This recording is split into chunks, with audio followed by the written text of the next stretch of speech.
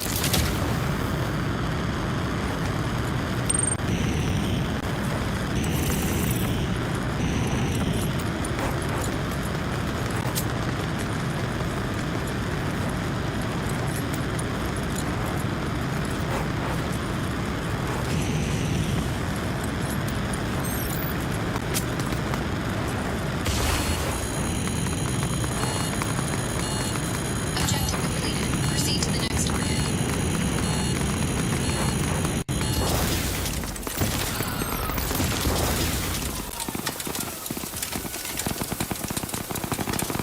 Updating the drivers. The Phosphor Fury arm installed.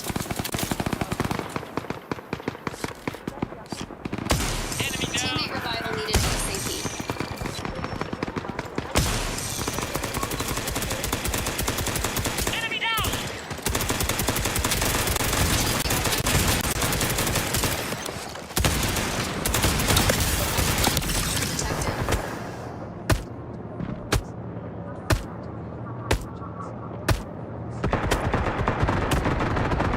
This one was the last in their squad.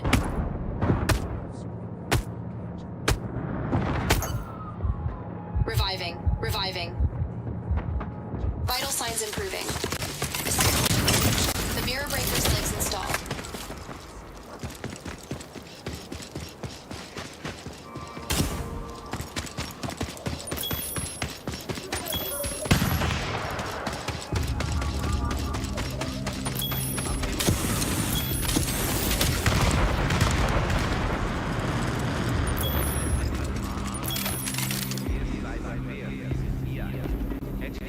Hey, AZV 100 here.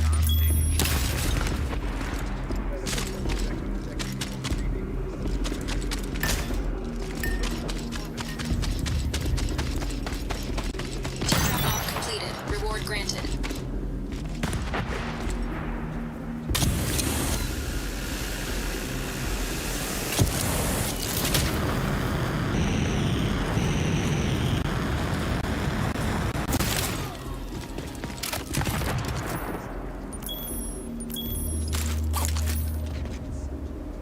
Teammate assistance required. The ripple arm installed. Teammate tech detected.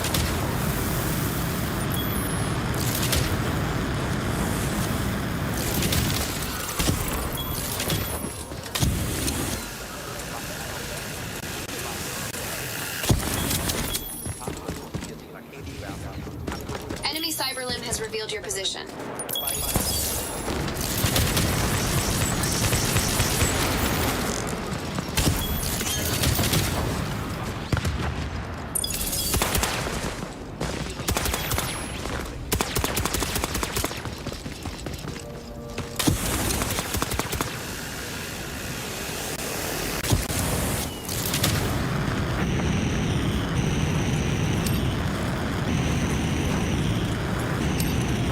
Teardrop op initiated. Track down and eliminate hostile zero. Target proximity area is marked on your map.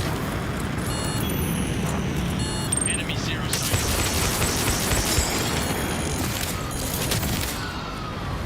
Let's check this area Stay out. alert. You've being tagged by a hostile Cyberlimb. Enemy down. Health metric increasing. You are losing blood. Bumpers. Death detected. Initiating system shutdown.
installed. Logistics delivery services.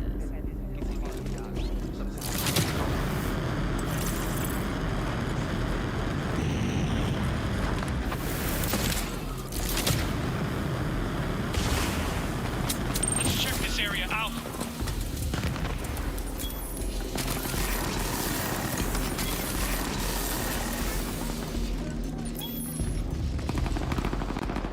Enemy down! Loadout drone available.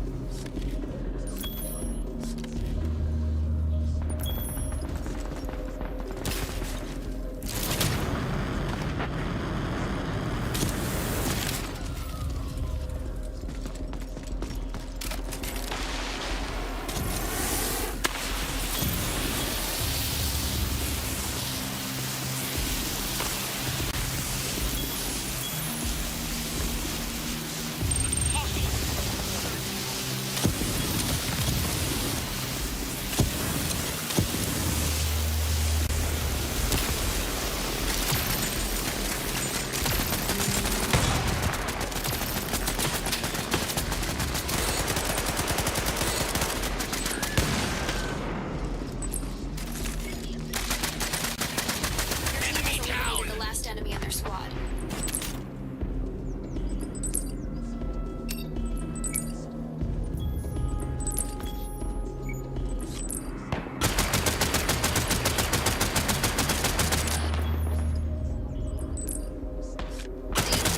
Detected by a cyber limb.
Enemy zero sighted.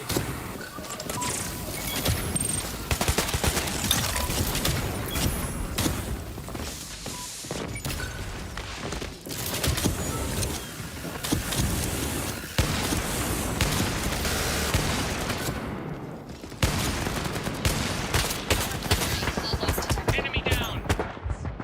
Biological functions not detected. Enemy down.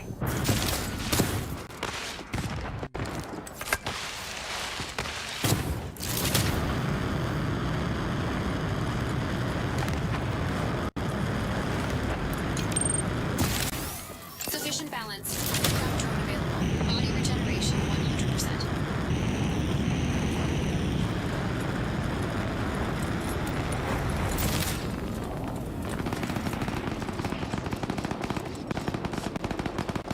Enemy down.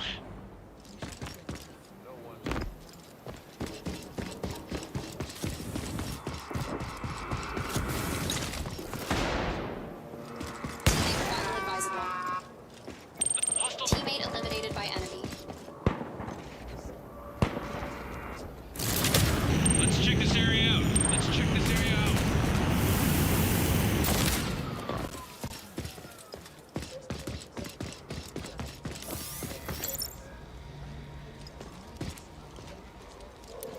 Teammate redeployed. Let's check this area out.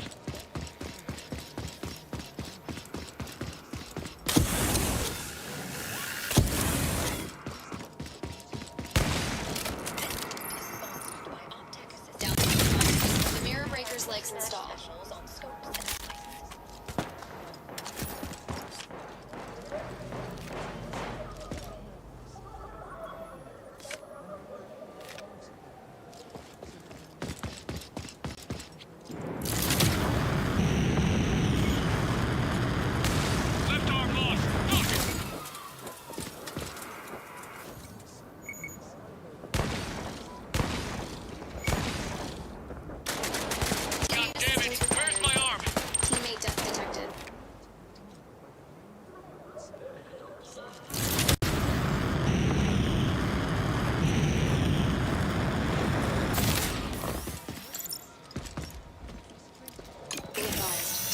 return to the battle.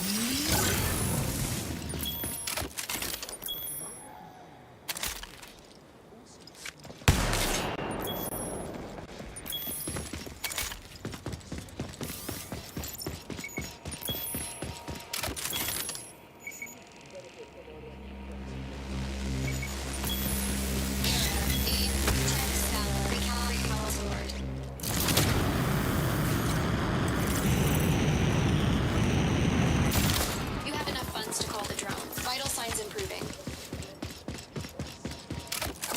Is sponsored by CETAS. Limb. Ghost arm installed.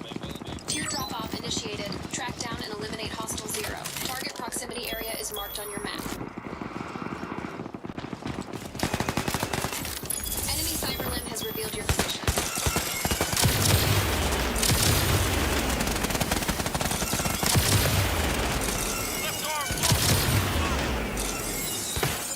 Notice. Armor alert. You are hit. Anyone got spare legs?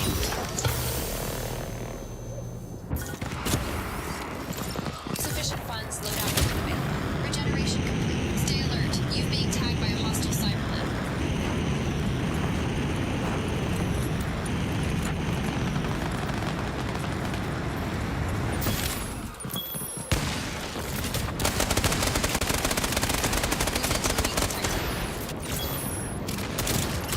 Teammate eliminated by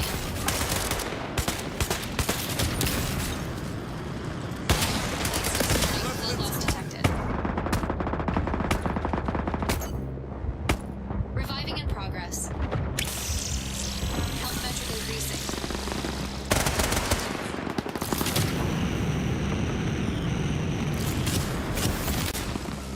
Teammate redeployment successful.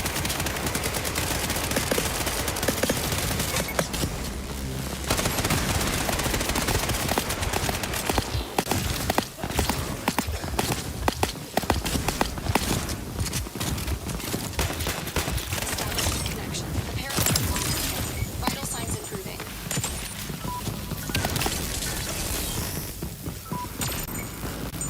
Let's check this area. Forget about it. Enemy spotted. Teammate injured. Teammate detected.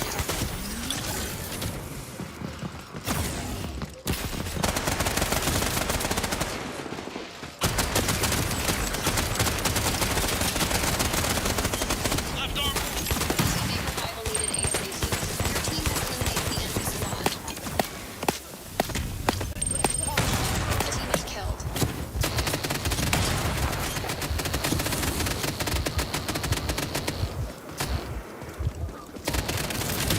Vital signs improving.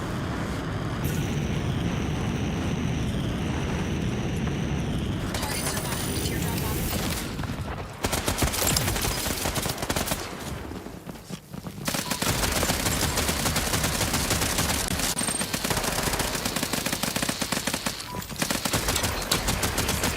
Station assistance completed.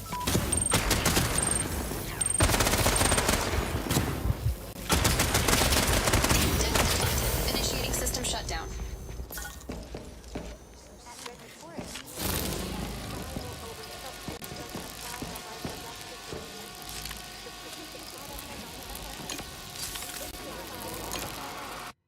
But there shall come another demon, one of the wind, called a Phippers.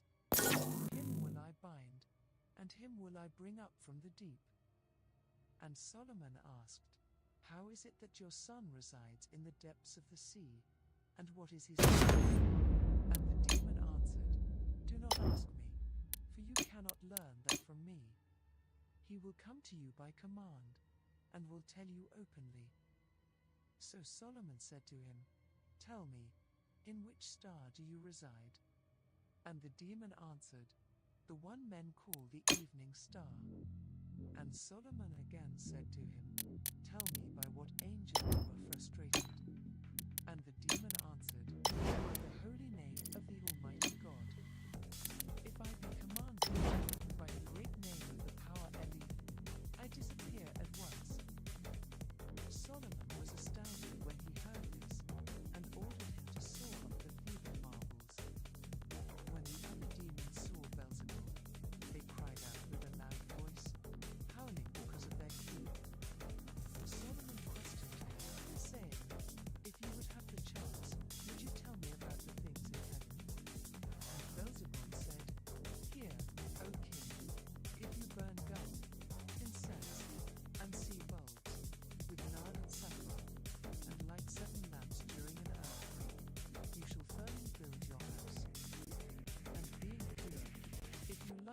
seven lamps at dawn, when the sun rises, then you will see the heavenly dragons, how they wind themselves along, and drag the chariot of the sun.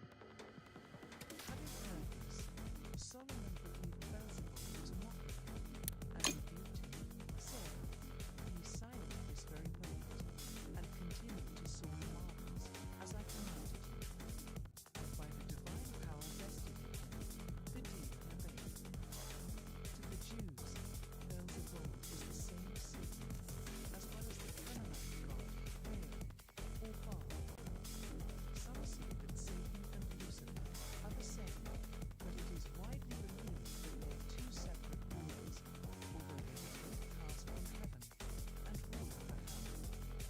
It is believed that Satan is Beelzebub, the Canaanite lord of the flies and dove, while Lucifer is Lucifer, the fallen seraphim, the morning star.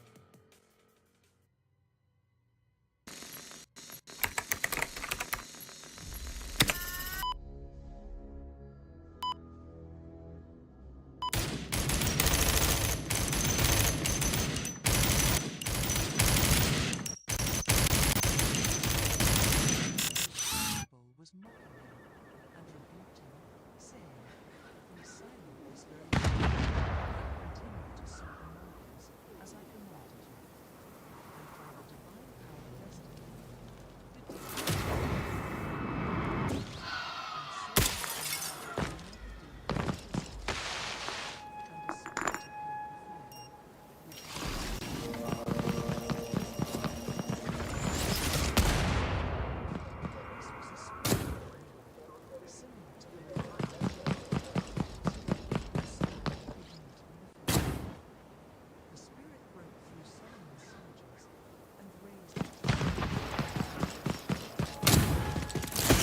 Damn it! Lost. I lost an arm! Notice, armor plate biological functions not detected.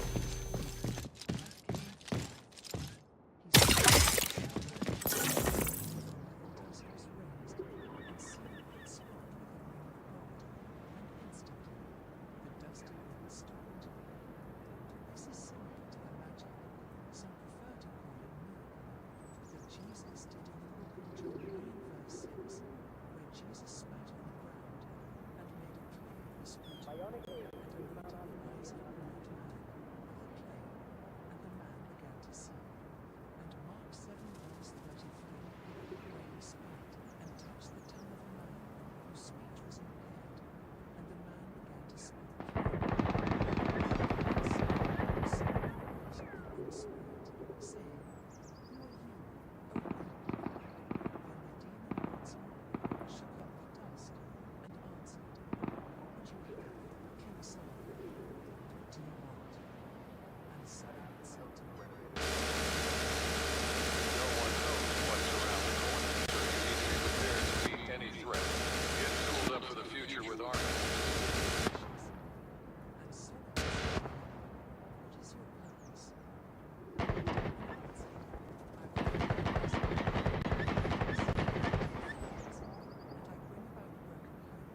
frustrates me, and it is Astaroth. And the sixth said, I am Error, O King Solomon, and hear me. I shall make you to err. I made you to err before, when I caused you to slay your own brother. I shall again lead you into error. I teach men the art of necromancy, so that they pry at divinity. I lead errant souls away from all devotion to God Almighty, and many of the evil traits are mine.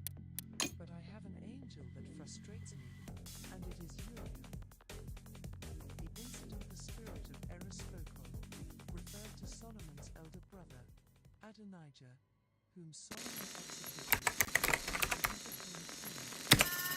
years ago, at the death of the ancestors of David, Amnon,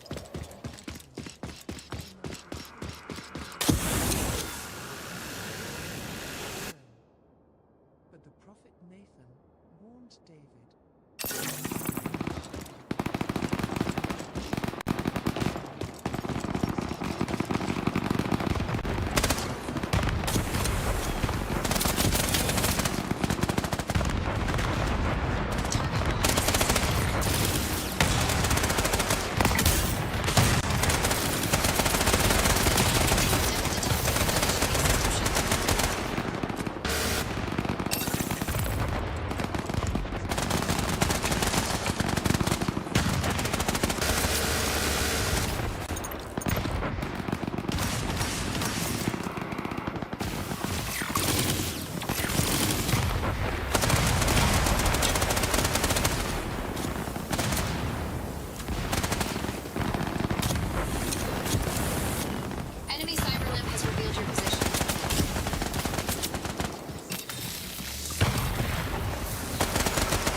an enormous hound, of a very large shape, and it spoke with a loud voice, saying, "Hail, Lord, King Solomon." Solomon was astounded, and said to it, "Who are you, O hound?" And it answered, "I do indeed seem to you to be a hound, but long before you were, O king, I was a man that wrought so many unholy deeds on earth. I surpassed all in my vast knowledge of the letters, and was so mighty that I could hold the stars of heaven back. Many marvelous works did I create, but I do harm to men who follow after our star, and I seize the frenzied men by the larynx, and destroy them." Solomon said to him, "What is your name?" And he answered, "I am Rabdos." And the king said to him, "What is your purpose? And what are the things you can do?" And the demon replied, "Give me one of your men, and I will lead him away into a mountain, and will show him a green precious stone, tossed to and fro, with which you may adorn the temple of the Lord God." Solomon, on hearing this, ordered his servant to set off with Rabdos, and to take the finger ring, bearing the seal of God, with him. He said to his servant, "Whoever shall show you the green stone, seal him with this finger ring, and mark the spot with care, then bring me the demon at once." The demon showed him the mine of the green stone, and as instructed, the servant marked the spot, and sealed the demon, bringing him back to the king. Having decided at last what to do with the demon Envy, as well as Rabdos the hound, that was so huge, Solomon, with his right hand, confined his seal on the two spirits. He commanded the demon Envy to keep the lamps alight, night and day, so that they cast their lights on the artisans at work in the temple, and he bade the gigantic Rabdos to keep watch of Envy, and ensure he does not fail in his light-bearing duties. Then Solomon took from the mine of that stone 200 shekels for the supports of the table of incense, and had his men construct an enclosure round the mine of that stone. This is where the legends of King Solomon's mines came from. Before he dismissed Rabdos the hound, Solomon asked him, "By what angel are you frustrated?" And the demon replied, "It is by the great Brius." And then he led the headless Envy to do the work they had been bidden.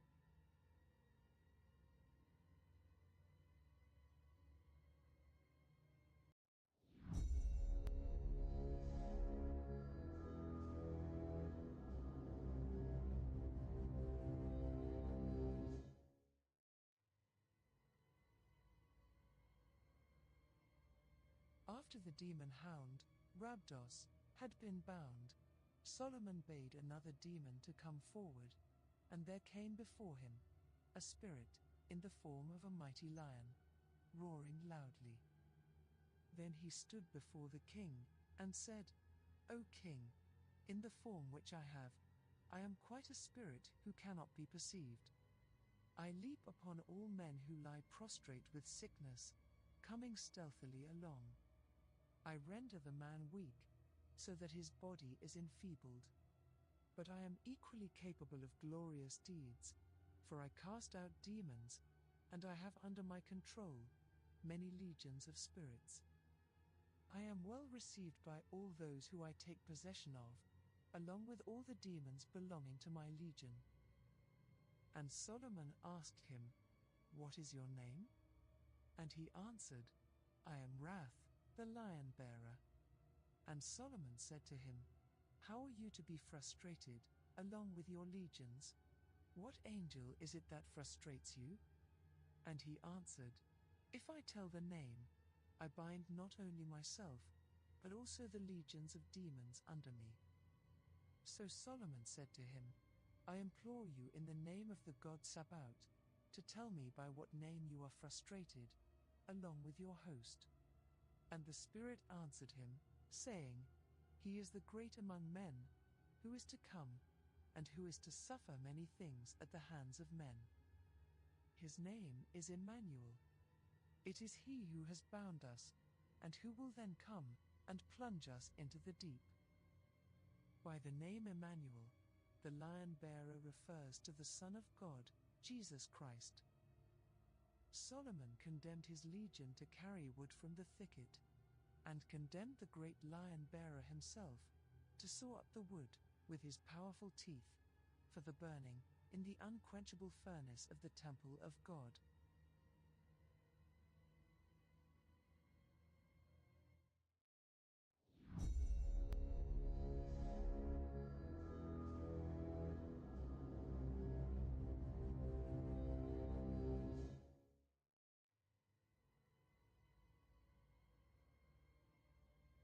When the lion-bearer, Wrath, had gone, Solomon bade another demon to come forward. And there came before him a great dragon, terrifying, and with 3 heads. Solomon questioned him, saying, "Who are you?" And the dragon answered, "I am a caltrop-like spirit, and as I have 3 heads, so are my activities of 3 kinds. I blind children in their mothers' wombs, and twirl their ears round. I make them deaf and dumb, and I smite men in the limbless part of the body, causing them to fall down, and foam, and grind their teeth. But there is a way to frustrate me. That Calvary outside the walls of Jerusalem, appointed to guard that spot, is an angel of great counsel, who now openly dwells on the cross. It is he who frustrates me, and I am subject to him. O King Solomon, listen. In the place where you sit, stands a column in the air of purple. The demon called Ephippus has brought it up from the Red Sea, from inner Arabia. It is he that shall be shut up in a skin bottle, and brought before you. But at the entrance of the temple, which you have begun to build, O King, lies a storage of much gold, which you can dig up and carry off. Solomon, on hearing this, sent his servants to dig into the spot, and they found the chest of gold, just as the demon told him. And Solomon said to the dragon, "What are you called?" And he answered, "I am the crest of dragons." And Solomon sealed him with the ring, and bade him to make bricks in the temple, since he had hands.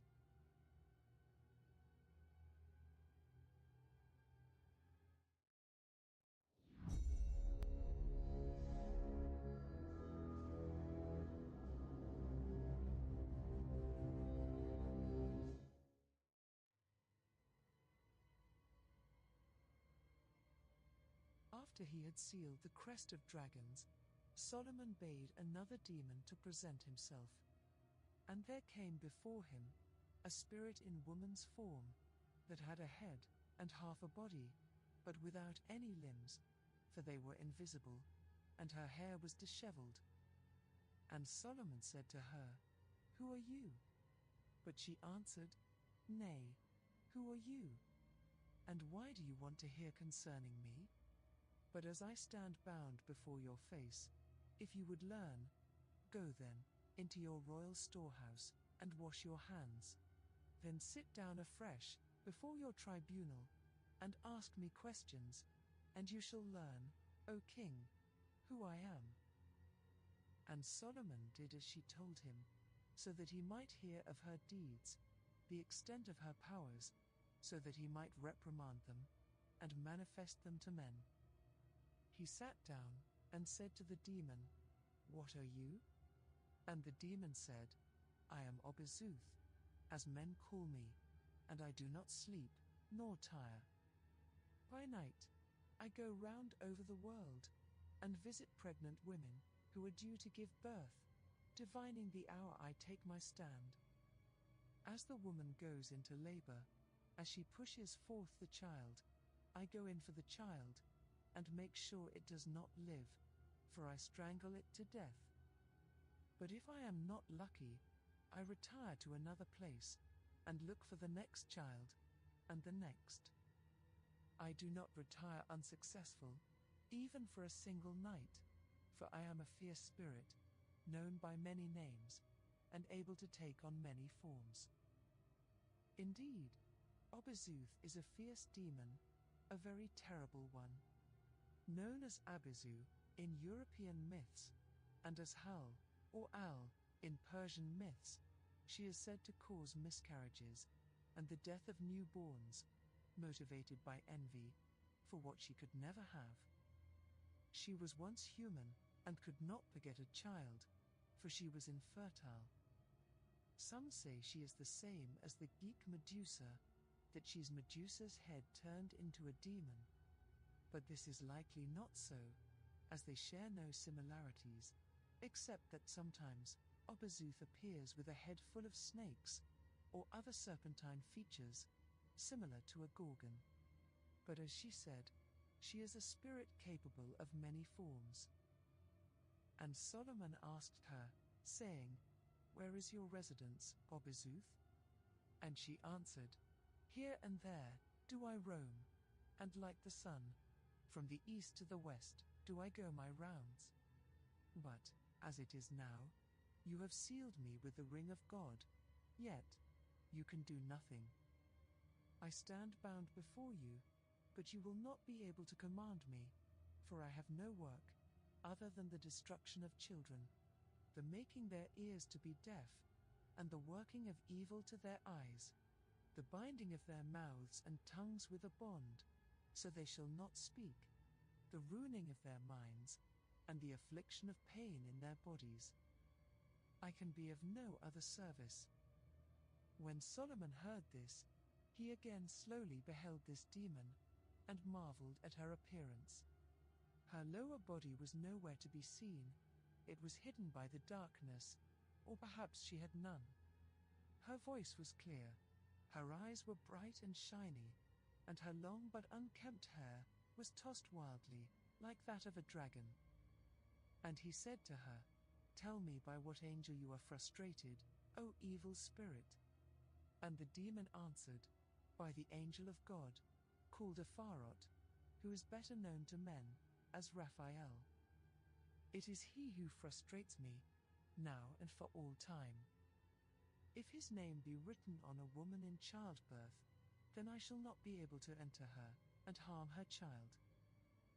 Having heard this, Solomon sealed Abizuth, and ordered her hair to be bound, and that she be hung up in front of the temple of God, so that all the children of Israel may see her as they passed, and glorify the Lord God of Israel, who had saved them from this evil, by the authority, wisdom and power he had given to Solomon their king.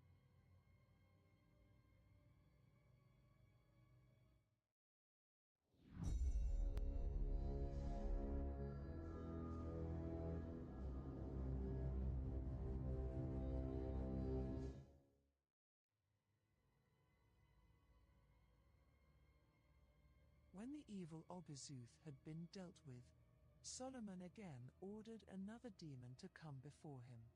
And rolling itself along, came a spirit, in the appearance of a half-man half-dragon, having the face and hands of a man, as well as the body and limbs of a man, but its feet were those of a dragon, and it had dragon wings, and tail, on its back. And when the king beheld it, astonished, he said to it, "Who are you, demon? What are you called? And from where have you come? And what is your purpose? Tell me." And the spirit answered, saying, "This is the first time I have stood before you, O King Solomon. I am a spirit made into a god, among men, but now brought to nothing, by the ring and wisdom bestowed onto you by God. I am the so-called winged dragon, and although I pair with quite a number of women, only those of fair shape do I bed. I copulate with them in the form of a winged spirit, and she, on whom I have leapt, goes heavy with child, and that which is born of her becomes Eros. But since such offspring cannot be carried by men, the woman in question breaks wind. Such is what I do. If you are not satisfied, then all the other demons, nested within me, whom you have equally disturbed and bound, will tell you the whole truth. And if you so wish, those composed of fire will burn up the logs which are to be collected by them for the building of the temple. As the demon said this, and to demonstrate, there went forth a spirit from his mouth, and it consumed the wood of the frankincense tree, and burned up all the logs which the artisans had placed in the temple of God. And seeing it, Solomon marveled at what the spirit had done.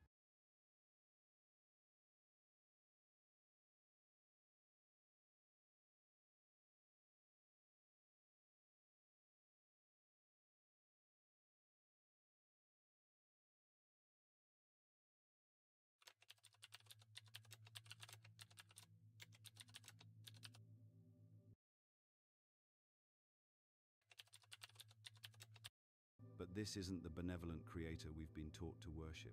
According to these texts, the demiurge is a false god, a blind architect who genuinely believes himself to be the supreme deity, while remaining completely ignorant of the true divine source that exists beyond his limited realm. The story of how this cosmic deception began reads like the ultimate tragedy. Sophia, whose name means wisdom, was one of the highest divine emanations, a being of pure light and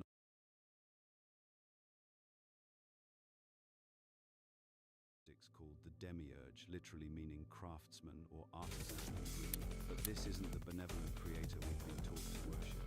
According to these texts, the demiurge is a false god, a blind architect who genuinely believes himself to be the supreme deity, while remaining completely ignorant of the true divine source that exists beyond his limited realm. The story of how this cosmic deception began reads like the ultimate tragedy.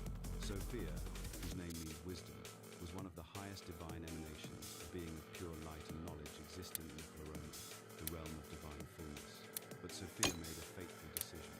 She attempted to create without her divine consort, acting alone in a moment of passionate desire to bring forth new life.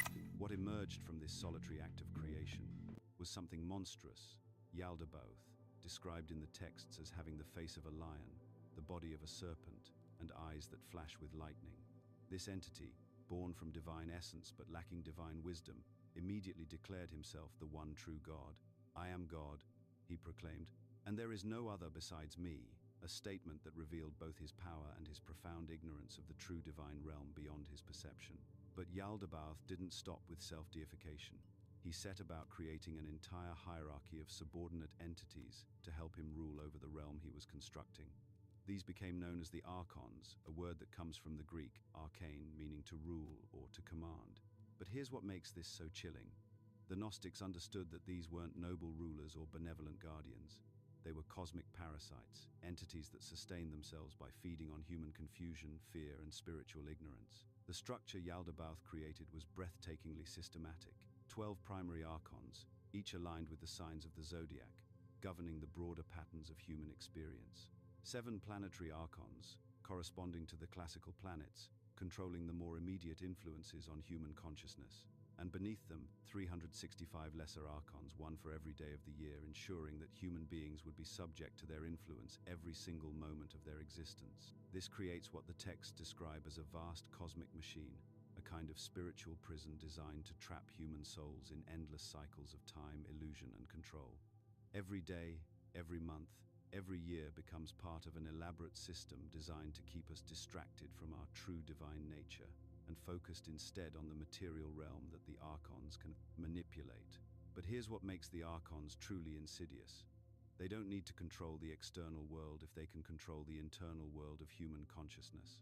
They operate through what we might call psychic infiltration, implanting thoughts, emotions, and desires that feel completely natural to us but actually serve their agenda of keeping us spiritually asleep. Think about how this connects to what we explored earlier about thoughts that may not truly be our own. The Gnostic texts provide a framework for understanding exactly where these foreign thoughts might be coming from and why they consistently lead us away from inner peace and spiritual awakening. The early Christian church authorities recognized immediately how dangerous this knowledge was to their growing institutional power. If people understood that the God demanding their obedience might actually be a false deity, if they realized they carried divine spark within themselves that needed no intermediary, the entire structure of religious authority would crumble. So they did what powerful institutions have always done when faced with inconvenient truths. They declared it heretical. Libraries were burned. Teachers were silenced. The Gnostic communities were systematically destroyed, their texts hidden away or destroyed except for those precious few that were buried in the Egyptian desert, waiting 16 centuries for the right moment to resurface. This pattern of suppressing transformative knowledge continues today, which is why I share the most sensitive insights through our private Insights Academy newsletter rather than public platforms. If you're ready for knowledge that goes even deeper than what we can discuss here, I'm currently offering a free copy of the Kybalion, one of the most powerful texts on universal laws ever written, but only for a limited time to news of archonic manipulation. It operates in the realm of consciousness itself, where the boundaries between your authentic thoughts and their manufactured suggestions dissolve into indistinguishability. Modern neuroscience has finally caught up to what the Gnostic texts revealed centuries ago. Perception literally shapes reality. When you change the lens through which you view the world itself transforms. The Archons understood this fundamental principle long before our brain imaging technology could map neural pathways. They recognized that controlling perception means controlling experience, and controlling experience means controlling the person. Picture yourself standing in a perfectly silent library, absorbed in reading, when suddenly a faint whisper brushes past your ear. You turn, but no one's there. That whisper didn't come from outside. It emerged from within the field of awareness itself. This is how psychic interference operates, not as a foreign invasion, but as an energetic distortion that feels natural, even familiar. The Archons have mastered the art of mimicry. They don't announce themselves with booming voices or dramatic visions. Instead, they slip their suggestions into the stream of your inner dialogue so seamlessly that you mistake their voice for your own. That sudden wave of self-doubt before you take a risk, the crushing sense of inadequacy that surfaces just as you're gaining confidence, those intrusive thoughts telling you that you're not smart enough, attractive enough, or worthy enough. Where exactly do these come from? Think about the last time you experienced one of these moments. You were probably feeling good, maybe even powerful, when suddenly this negative thought appeared seemingly from nowhere. It felt like your thought carried your mental signature, used your internal vocabulary. But did it really originate from your authentic self, or was it something else wearing your mental clothing? The Archons operate through specific frequencies of fear, each one designed to lower human vibration and create what we might call emotional signatures. When you're vibrating at these lower frequencies, your consciousness becomes more porous, more susceptible to influence. It's like tuning a radio. Certain emotional states tune you directly into their broadcasting station. They've identified the primary emotional doorways that grant them access: anger, envy, guilt, and shame. Notice how time spent marinating in these states seems to generate more of the same. Anger breeds more anger. Guilt multiplies guilt. This isn't accidental. These emotions create feedback loops that keep the doors of consciousness wedged open. But their most sophisticated operation targets the collective mind itself. Rather than manipulating individuals one by one, they shape entire cultures, systems, and belief structures so subtle that people believe they're making free choices while walking exactly where the Archons want them to go. It's like being a fish who thinks it's choosing its direction while swimming in a current that carries it downstream. Consider the phenomenon of endless chasing that defines modern life. Billions of people wake up each day consumed by the need to acquire, achieve, and accumulate. They chase happiness through purchases, validation through achievements, fulfillment through relationships, always seeking satisfaction out there in the next upgrade, promotion, or experience. But here's the question that cuts to the heart of it. Is this hunger natural, or has it been programmed? Watch how this works in practice. You buy something you've wanted, and for a brief moment you feel satisfied.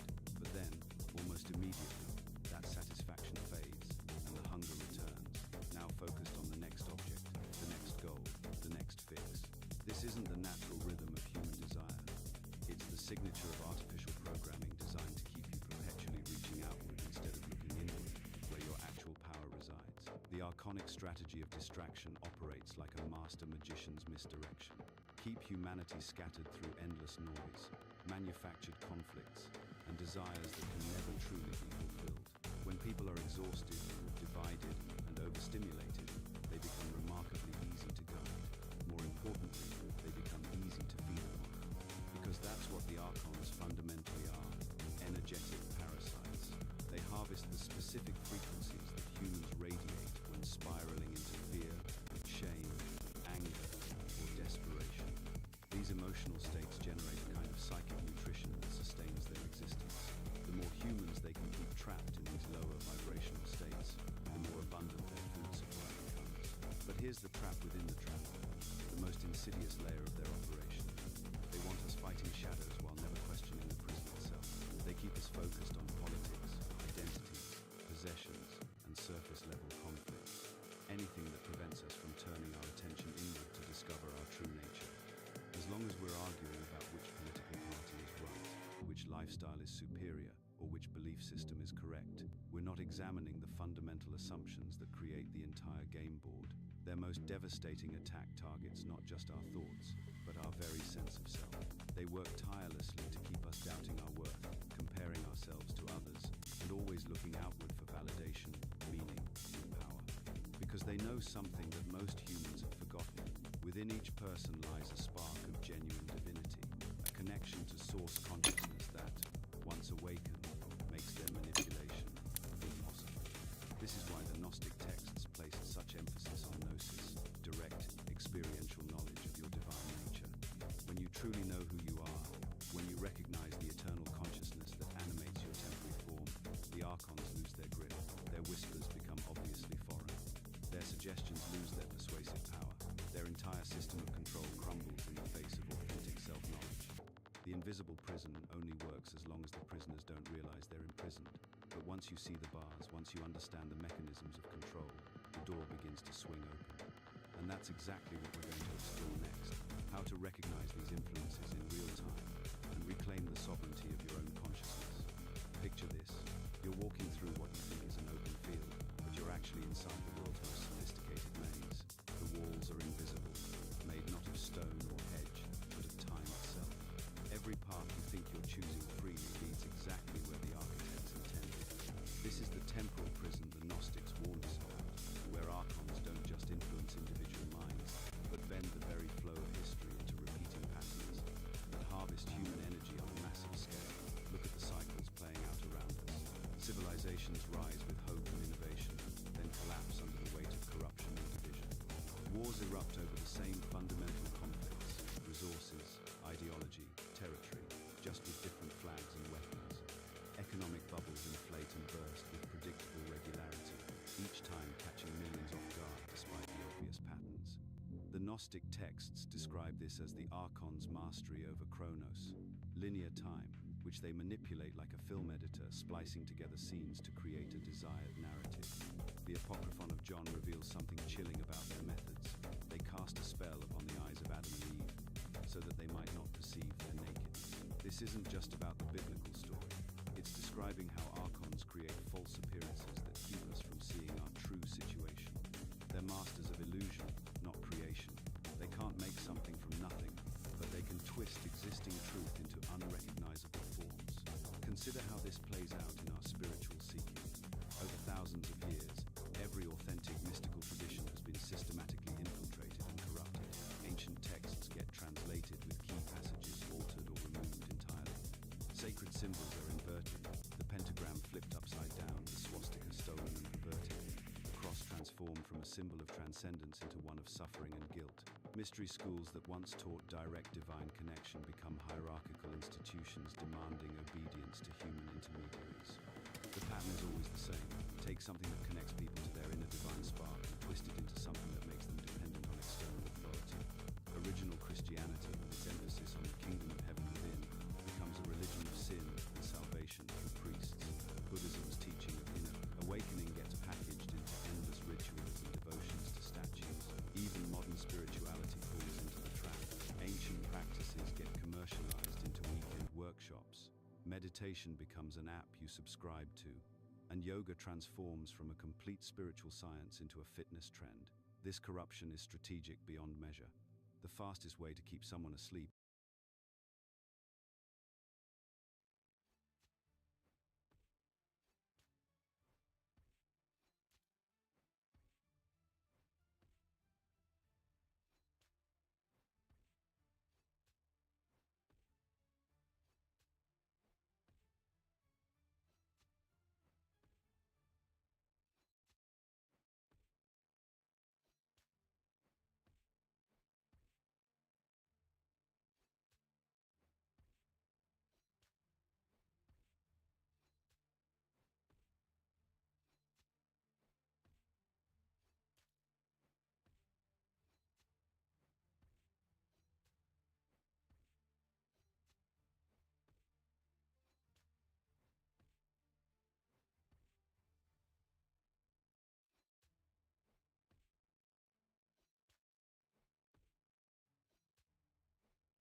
With our journalist crews,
Let's check this area out.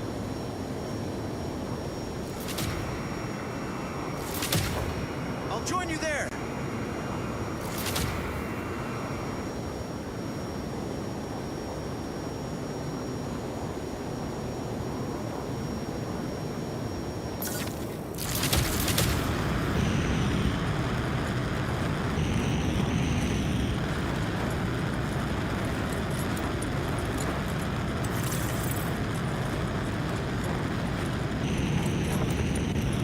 Teardrop off initiated. Objective, locate and move the terminal.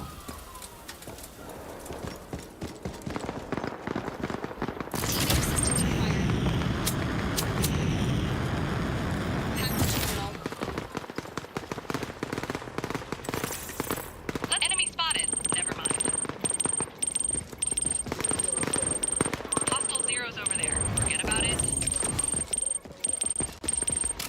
Enemy teammate killed.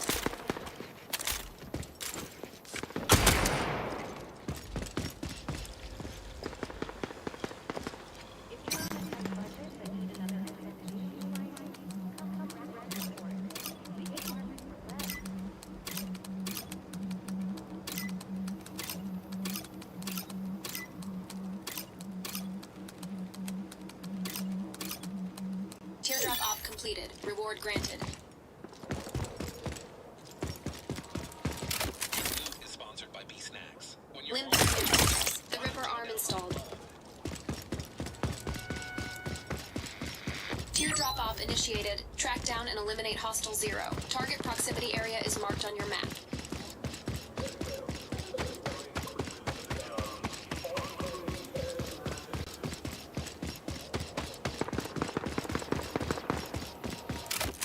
is sponsored by B Snacks. When you're home,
Jump initiated.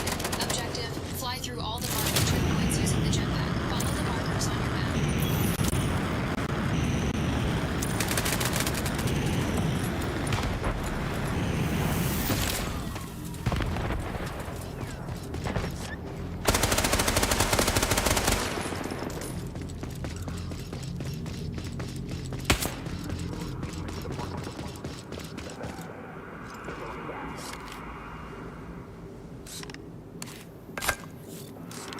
Vital signs improved. Airstrike incoming. Notice. Armed plane no longer viable. Detected. Revival advised.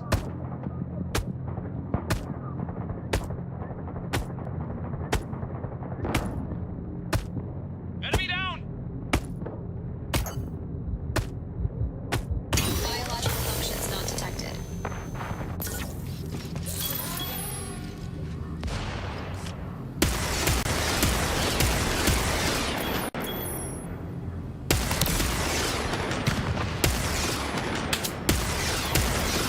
Enemy down!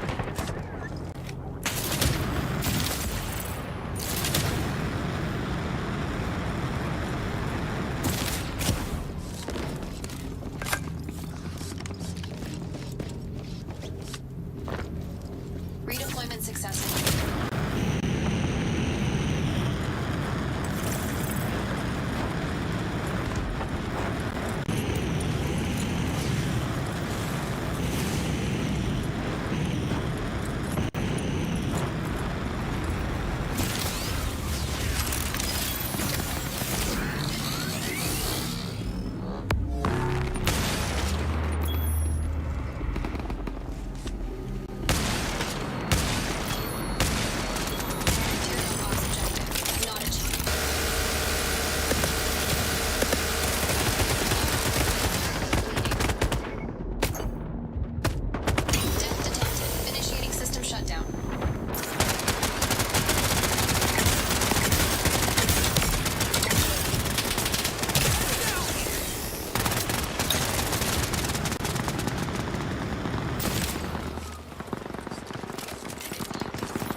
on me!